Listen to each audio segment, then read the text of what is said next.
Selon les chiffres fournis par la SNCF, pour le mois d'octobre, la moyenne est de 12 voyageurs par train, seulement 15% d'occupation. Georges Manot, opposant au projet, parle d'un train fantôme. C'est un gaspillage d'argent public. C'est un peu comme une mairie, un maire, qui déciderait de construire une piscine olympique dans son village. Et il y aurait 2 baigneurs par jour.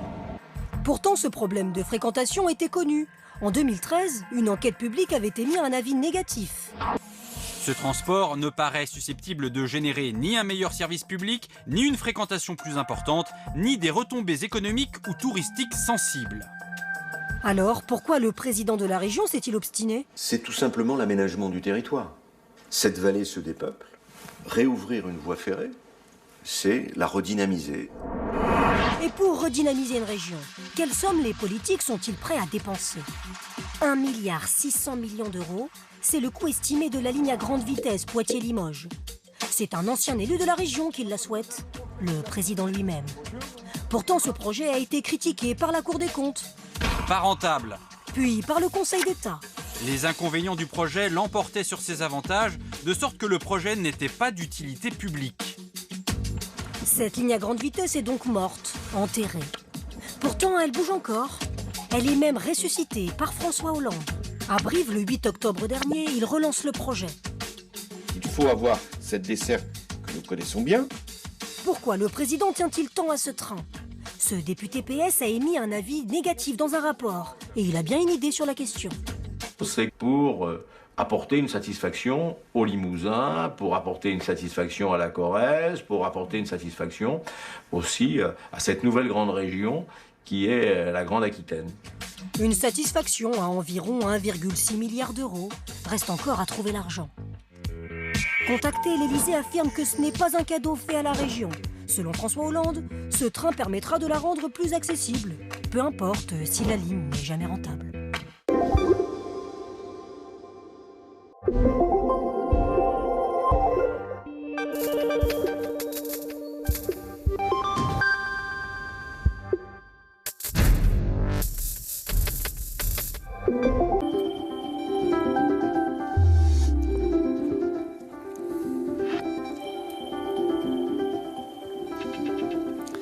Bonsoir à tous, une grisaille assez tenace pour demain sur la moitié nord et un temps de plus en plus frais. Alors pour ce soir, on retrouve ces nuages bas sur le nord du pays avec quelques petites gouttes, notamment sur la pointe Bretagne et sur la pointe du Cotentin, puis également quelques petites ondées là sur les Pyrénées, les côtes aquitaines, avec de la neige au-dessus de 1600 mètres. Pour demain matin, cette grisaille sera assez tenace, je vous le disais, sur la moitié nord.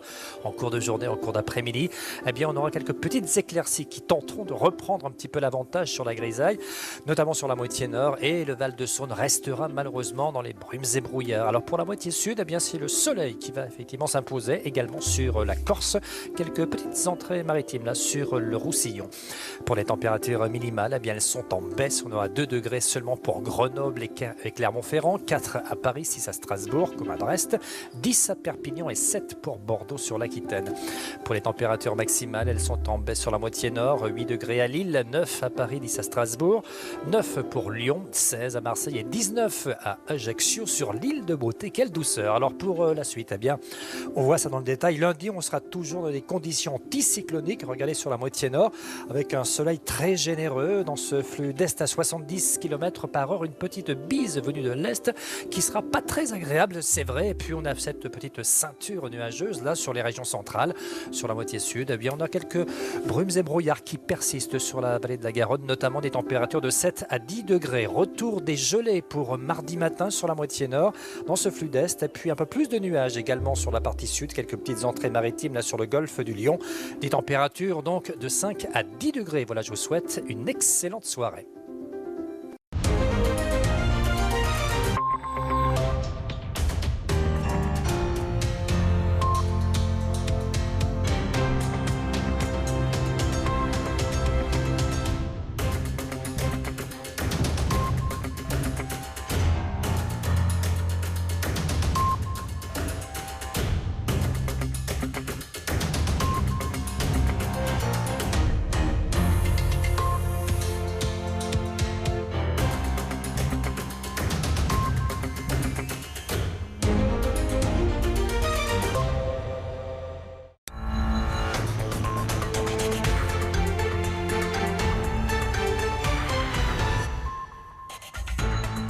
Un titre à la une de cette édition, la mort de Fidel Castro, le leader Massimo est décédé à l'âge de 90 ans. C'est une page importante de l'histoire du XXe siècle qui se tourne sur l'île de Cuba, mais aussi dans le monde. Dans cette édition, nous reviendrons sur la révolution castriste, mais aussi sur les nombreuses réactions suite à sa mort, de l'incertitude des Cubains à la joie des Cubains des États-Unis. Bienvenue dans cette édition spéciale sur France 24. Il incarnait à la fois la liberté d'un peuple et l'oppression, l'espoir et la désillusion. Fidel Castro est mort sur son île de Cuba à 90 ans. Sur place, c'est le début de 9 jours de deuil national. Suivront les funérailles du leader Massimo le 4 décembre à Santiago. Les Cubains ont appris la nouvelle au milieu de la nuit, avec cette allocution de Raúl Castro, son frère et actuel président de Cuba. Querido pueblo de Cuba. Cher peuple de Cuba, c'est avec une profonde douleur que je me présente pour vous dire à vous, mais aussi à nos amis du continent américain et du monde, qu'aujourd'hui, le 25 novembre 2016, à 10h29 du soir, le commandant en chef de la révolution cubaine est mort, Fidel Castro Ruz. En accord avec la dernière volonté du compagnon Fidel, sa dépouille sera incinérée. Voilà une allocution qui s'est achevée sur le leitmotiv de Fidel Castro, hasta la victoria siempre, jusqu'à la victoire toujours. Quelques heures après cette annonce, comment est vécue la mort de Fidel Castro par les Cubains? On voit cela avec notre correspondant à La Havane, José Goitia. Ce soir, il va y avoir des veillées à l'université. Alors, bien sûr, les gens diront c'est de la propagande, c'est organisé par le régime et tout, mais c'est pas tout à fait vrai. C'est vrai qu'il y a des jeunes pour qui Fidel n'est pas exactement le Fidel Castro qui est peut-être critiqué par des Cubains et beaucoup plus par les gens de Miami.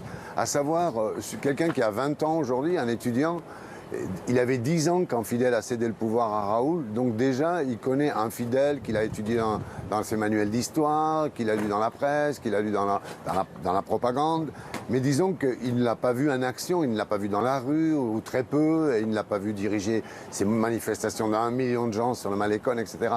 Donc c'est une idée différente qui fait qu'en même temps, ça ne les préoccupe pas trop, mais en même temps c'est une image d'un grand-papa, de quelqu'un d'important, qui a existé dans l'histoire de Cuba et qui était toujours vivant. Donc je pense qu'il y a chez beaucoup un chagrin authentique. Quant à l'autre génération, l'antérieure, ben évidemment, elle a été impliquée dès le début dans la révolution cubaine, elle se sent complice, elle a été enthousiaste, elle a partagé l'idéal révolutionnaire, et puis peu à peu ça s'est effiloché. Donc il y a ceux qui sont partis. Donc c'est clair, c'est ceux qui sont aujourd'hui, qui manifestent leur joie à Miami, et puis il y a ceux qui sont ici et qui, ma foi, sont restés un peu pacifiques et un peu, certains diront, un peu avachis. Fidel Castro à Cuba, c'est fidèle pour tout le monde. Même ceux qui l'aiment pas forcément, c'est fidèle. Mais alors dès qu'ils franchissent le pas d'aller vivre aux États-Unis, ça devient Castro. À Miami, vous n'entendrez jamais parler de Fidel, mais toujours de Castro. Justement, on prend la direction de Miami, à 300 km seulement de la Havane. Regardez ces images de Miami en Floride, où il y a encore des gens dans les rues. Sur place, l'annonce de la mort de Fidel Castro a été célébrée par les Cubains exilés. Miami regroupe la plus grande communauté cubaine des États-Unis. On retrouve notre correspondante en Floride, Sophie Prichodny. Sophie, une partie de cette communauté cubaine des États-Unis a vécu cette mort comme un soulagement. Oui, durant toute la nuit précédente et durant toute cette journée, des milliers d'exilés cubains se sont retrouvés dans le quartier de la Petite Havane à Miami et ont célébré, c'est le mot, la disparition de Fidel Castro. Durant toute cette journée, ils ont chanté, ils ont dansé, ils ont même sabré le champagne, car en fait cette disparition est pour eux un symbole, le symbole de la fin de 60 ans d'oppression. Il faut le rappeler, comme vous le disiez, c'est la plus grande concentration d'exilés cubains. Elle est ici en Floride, ils sont plus d'1 million à vivre ici. Alors aujourd'hui, cette communauté fonde un nouvel espoir en Donald Trump. Ils espèrent que le président des États-Unis tiendra ses promesses durant sa campagne.